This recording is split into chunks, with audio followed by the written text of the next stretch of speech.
If you're new to n8n, you only need to know these three nodes: HTTP request, Webhook, and Google Sheets. Master these three nodes and you can build almost anything. Most beginners overcomplicate n8n.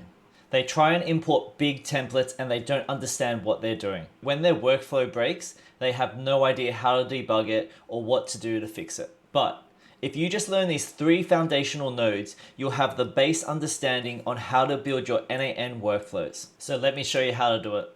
Here's a simple demo. First, we have the webhook node that listens for any data.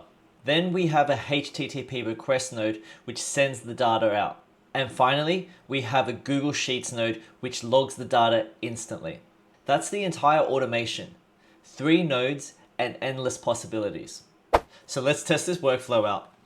First, you have to click on the execute workflow button, and then we'll open our CMD command prompt, and then we'll type our curl command, and then you'll see in the background the webhook has now received the request, the HTTP has gone out to get a joke, and finally we have the Google Sheet which has added the joke to this spreadsheet. So let's have a look at what they came up with.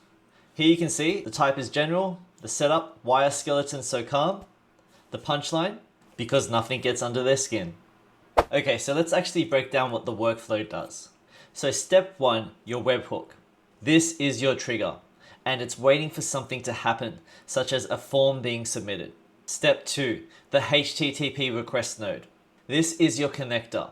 It's what's going to be talking to other applications through their APIs.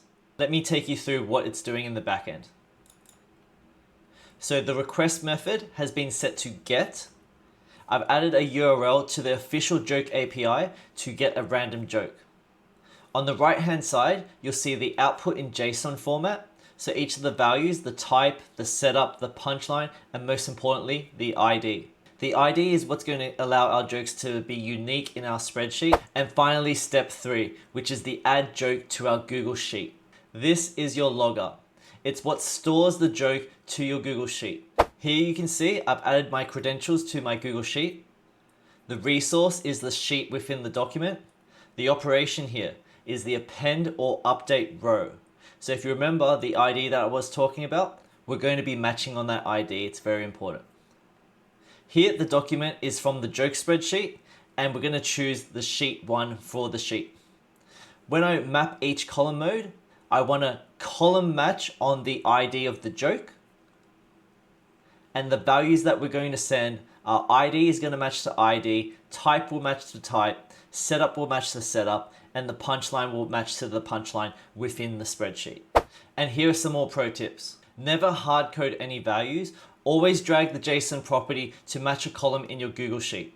When testing out workflows, always log to a Google Sheet, test if it works, and then you can connect to other apps such as your CRM. And the final tip, always name your nodes clearly. By naming my HTTP node get jokes, it's much more clearer than using HTTP request 1. So here's a quick challenge. If you want to try and change out the HTTP request node to connect to a weather app, and then you need to update your Google Sheets to store the weather data. So let's recap. The webhook is the trigger, the HTTP request is your connector, and the Sheets node is your logger. And that's it. That's the foundation to start building n8n workflows. If you want this exact template, just comment workflow in the video below and I'll send it directly to you. And don't forget to hit subscribe as I create new n8n videos weekly. So hit subscribe right now.